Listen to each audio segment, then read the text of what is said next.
Download करें जनमत Haryana app.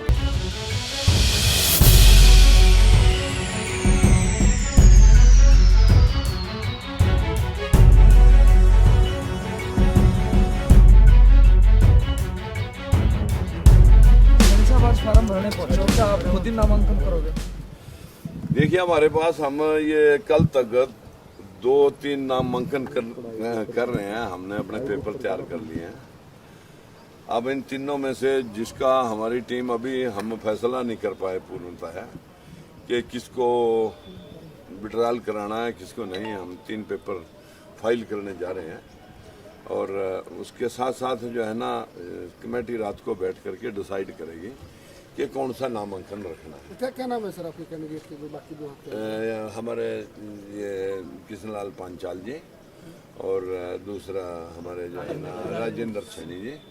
ये 3 कैंडिडेट हमने नॉमिनेशन फाइल करने के लिए तैयार कर रखे। तो आप खुद लड़ेंगे सनी साहब जो है? एक अब हम देखेंगे कि हमने क्या करना है, क्योंकि पूरी टीम जो है वो आखिर हमारे पास जो है ना पिछले बार जो जींद में हुआ था, हम पूरी टीम इसके ऊपर ठोक बचा करके डिसीजन लेने वाली है कि आखिर हमने फंडिंग भी हमने ही करनी है आपस में और वो जो है ना डिसीजन भी हमारा अपना है।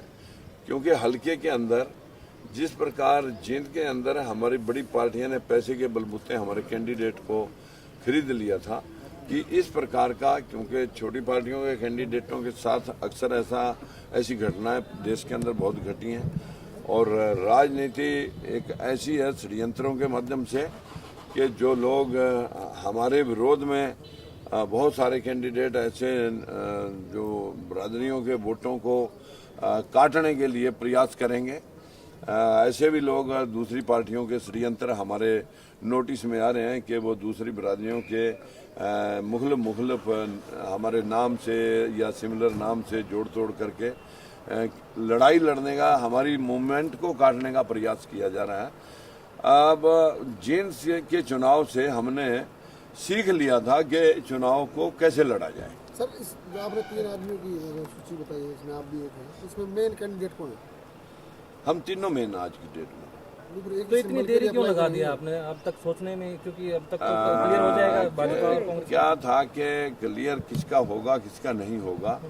हमारी टीम में अभी किशनलाल पंचाल की भी कल ही हमने फिर डिसाइड किया और भाई राजेंद्र का भी हमने कल ही डिसाइड किया कि भाई आप में से लड़ेगा कोई, मैं खुद लड़ूंगा।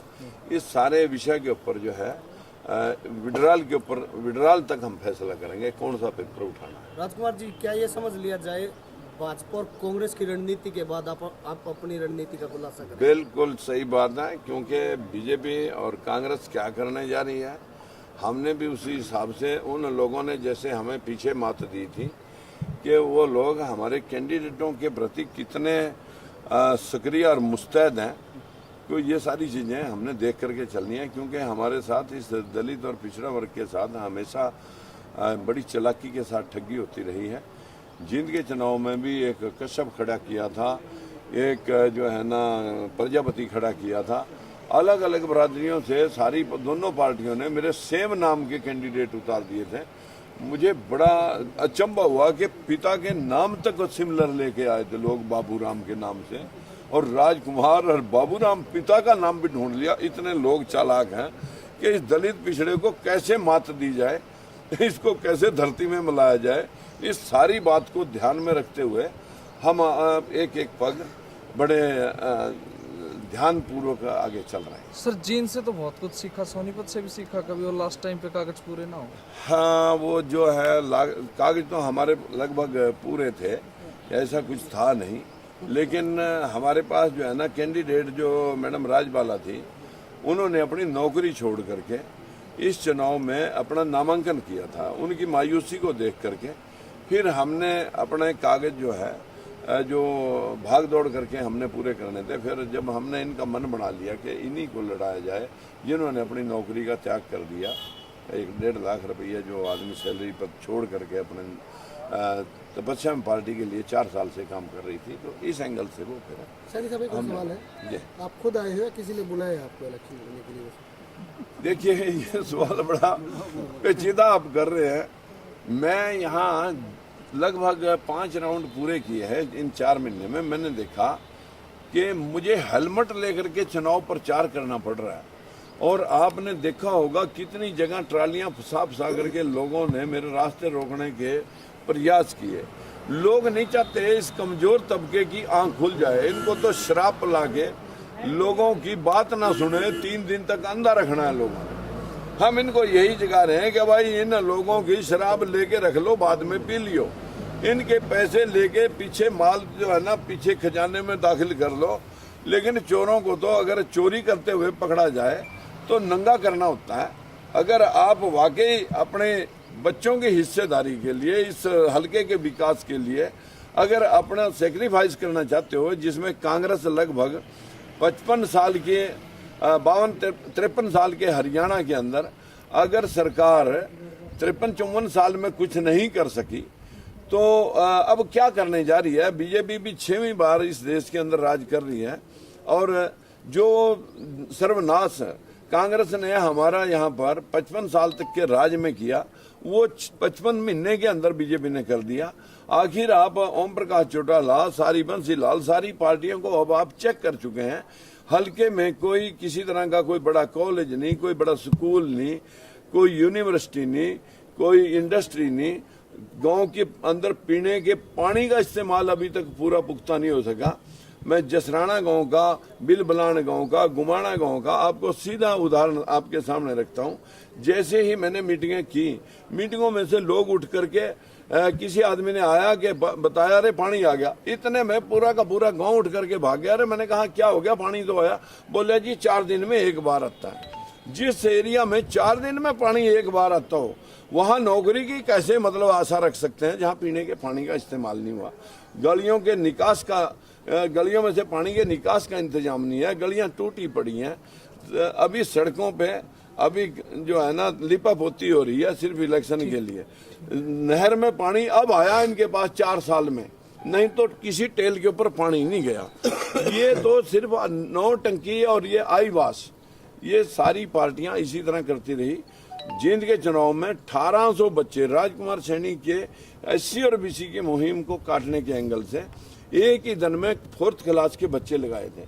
अभी भी कुछ लिस्टें इन्होंने रोक रखी हैं लोगों को जो है ये मिसगाइड करने के लिए, हर हथकंडा खेलने के लिए बड़ी पार्टियां, क्योंकि उनके पास धन बल, तन बल और लोगों के चापलूस लोगों के जमावड़े बड़े बड़े हैं।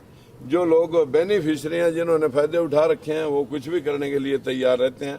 भाई हम तो नया खेत बीज रहे हैं, अब नए खेत में हमारे पास तो जो है ना चलने के लिए भी अपने आप साधन जुटाना है, लोगों को समझाने के लिए भी समय खुद लगाना है। उनके पास तो बहुत कुछ साधन है, दोनों पार्टियों के पास, तीनों पार्टियों के पास, जिन्होंने देश को लूट रखा वो तो हर कंधा। इसके अंदर हम प्रदेश के अंदर जो आरक्षण के पीछे देश के अंदर माहौल खराब हुआ, हमने सबसे पहला मुद्दा यही कहा था कि अगर आज हमें आरक्षण नहीं चाहिए, हमें चाहिए हमारा हिस्सा, और हिस्सा मांगे से कोई देगा नहीं। इसलिए देश में 100% सबको आरक्षित कर दो, चाहे ब्राह्मण है, जाट है, राजपूत है, और चाहे बनिया है, ठाकुर है, कि सबको आरक्षित कर दो। जो जनसंख्या अनुपात है जो संविधान में लिखा हुआ, सबके हिस्से बराबर है। देश के अंदर एक रोजगार की नीति लाई जाए। जब ज्यादा रोजगार होंगे तुम्हारे पास, तुम 10-10 दे दो, लेकिन एक घर में जिनका सत्ता के अंदर हस्तक्षेप पूरा रहा, वो तो ले रहे हैं 10-10 नौकरी, और बाकी के परिवारों को एक भी नौकरी नहीं मिली। आधे से ज्यादा तो मेरे भाई जो यहाँ कैमरा उठा करके लगे हैं, इनमें से भी बेरोजगार खड़े हैं। मैं आपकी भी लड़ाई लड़ रहा हूँ। और किसान और मजदूर के उत्थान के लिए अगर भाषण सारी पार्टियां दे रही हैं, तो इस किसान और मजदूर का उत्थान तब हो सकता है जो खरबों रुपया मनरेगा स्कीम के माध्यम से सिर्फ कागजों में बंट रहा है, बिचौलिए अफसर और मिनिस्टर खा रहे हैं। ये पैसा जो है ना, किसान, एक तहसील के अंदर कितने किसान हैं और कितने मजदूर हैं, तहसीलदार के पास रिकॉर्ड होना चाहिए कि किस किसान को किस महीने में कणक की कटाई, बिजाई, सरसों में और गन्ने में, आलू में, किस मंथ में कितने मजदूर चाहिए, उसका खाका उसके पास तैयार होना चाहिए। आधी लेबर सरकार जमा करा दे, आधी किसान दे देगा। मजदूर के जब 500-600 रुपये दिहाड़ी के बन जाएंगे, उसके भी लगभग 15-18 हजार रुपए की जब महीने की सैलरी बन जाएगी, उसे किसी के 5 किलो दाने लेने की लोड़ नहीं पड़ेगी। तो आपको लगता है ये प्रैक्टिकल है सारी चीजें? ये प्रैक्टिकल चीजें हैं। पैसा उतना बन रहा। मैंने ये भी पूछा था कि एक जिले में कितने करोड़ रुपया, बोले जी यहाँ पर 12 करोड़ रुपया विभिन्न स्कीमों में एड के रूप में आता है। अगर उस 12 करोड़ को किसानों और मजदूरों में सीधे हिसाब से बांट दिया जाए, भ्रष्टाचार रोक करके, तो मैं दावे से कह सकता हूँ कि पूरे किसानों की आधी लेबर जा सकती है। सैनिक साहब, अगर दोनों ही पार्टियां कांग्रेस और बीजेपी जाट कैंडिडेट को उतार दे तो क्या गवाना जैसा? मेरा यहाँ पर जाट नॉन जाट की कोई लड़ाई नहीं है। हमारी लड़ाई है भेदभाव और असमानता के खिलाफ। राजनीति के आगे, राजनीति के पीछे, हर हलचल को जानने के लिए हमारे YouTube चैनल जनमत हरियाणा को लाइक करें, सब्सक्राइब करें और अपडेट रहने के लिए बेल आइकन दबाना ना भूलें। देखते रहें जनमत हरियाणा, सच के अलावा कुछ भी नहीं।